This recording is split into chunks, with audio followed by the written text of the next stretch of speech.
उसने सच बताया कि मैंने और मेरे दोस्त ने मिलकर उसे मार दिया है और हमने उसे ड्रम में रख रखा है सीमेंट डालकर।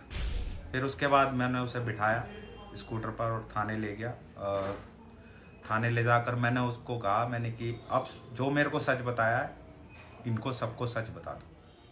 तब जाके इस पूरे खुलासा हुआ है। इस फैसला जल्द से जल्द आना चाहिए और ये वाला है बेटा, इसकी सजाए मौत के अलावा उससे कुछ कम मेरे को नहीं चाहिए। मैंने बीच में स्कूटर रोक के उससे बात करी। मैंने कि सुबह आज तक तुमने बहुत कुछ गलत करा, उसके बाद भी मैंने तुम्हारा साथ नहीं छोड़ा है। कह रही हाँ पापा नहीं छोड़ा है। मैंने कि अब भी कुछ गलत करा है तब भी मैं तुम्हारे साथ खड़ा ही रहूँगा, मुझे सच बताओ। तो उसने सच बताया कि मैंने और मेरे दोस्त ने मिलकर उसे मार दिया है और हमने उसे ड्रम में रख रखा है सीमेंट डालकर। फिर उसके बाद मैंने उसे बिठाया स्कूटर पर और थाने ले गया। और थाने ले जाकर मैंने उसको कहा, मैंने कि अब जो मेरे को सच बताया है इनको सबको सच बता दो। तब जाके इस पूरे खुलासा हुआ है उसी दिन सारा 18 को। और मैं फिर करूँगा, इस फैसला जल्द से जल्द आना चाहिए और ये वाला है बेटा, इसकी सजाए मौत के अलावा उससे कुछ कम मेरे को नहीं चाहिए।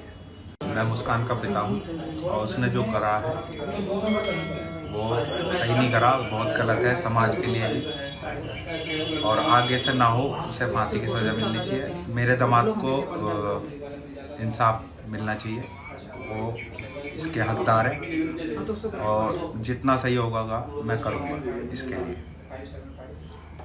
सर, जैसे मुस्कान आई थी आपके पास तब वो क्या बोल रही थी आपको आके?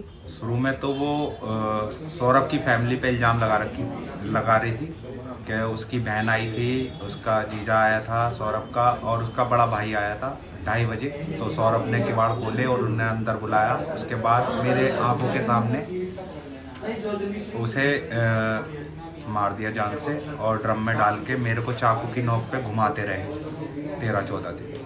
तो फिर उसके बाद आप उठाने लेके गए? मेरे को विश्वास नहीं हो रहा था उसकी बातों पे, मेरी फैमिली को विश्वास नहीं हो रहा था कि कोई ऐसा भी कर सकती है फैमिली अपने बच्चे के लिए जो इतना अच्छा है। मैंने कहा कि अर्जो तुमने रौल नहीं मचाई, और क्यों नहीं मचाई रौल? क्या मेरे को चाकू पे रख रखा था। मैंने कि जब कोई चीज़ को वो सौरभ जग रहा था और उनसे ऐसा करा होगा तो कुछ तो आवाज़ें आई होंगी। दूसरी फैमिली भी रहती हैं उसी में, किराए पे रहती हैं। मैंने किसी ने कुछ सुना है? कह रही नहीं। मैंने कि तुम्हारे अलावा जो तुम कह रहे हो किसी ने और ने देखा है उसे आते हुए अंदर इन तीनों को? कह रही नहीं, कोई सबूत नहीं है। मैंने कि फिर तुम झूठ बोल रहे हो बिल्कुल, किसी ने कुछ सुना नहीं है, देखा नहीं है, जिसमें कि रात का जब वक्त होता है एक छोटी सी आवाज़ सबको सुनाई देती है। मैं इस जो भी इंसिडेंट हुआ है उससे यही कहना चाहती हूँ दुनिया के सभी बच्चों से कि बच्चों प्लीज अपने पेरेंट्स से कुछ मत छुपाओ, कुछ मत छुपाओ। मेरे बच्चे ने बड़ी गलती करी है। वो अब मैं बार बार पूछती थी, बेटा क्या प्रॉब्लम है, क्या क्यों इतने वीक हो रहे हो? 2 साल में 10 किलो वेट कम होना। उसने मुझसे बहुत कुछ छुपाया। आज वही वजह है कि वो जेल में है, ब्रेन वॉश हुआ है, नशे किए हैं, क्या किया है हमें कुछ नहीं पता। अगर जरा सा भी वो हमसे कुछ शेयर करती तो शायद आज वो इस स्थिति में ना होती। तो सब दुनिया के सामने सभी बच्चों के लिए है कि प्लीज अपने पेरेंट्स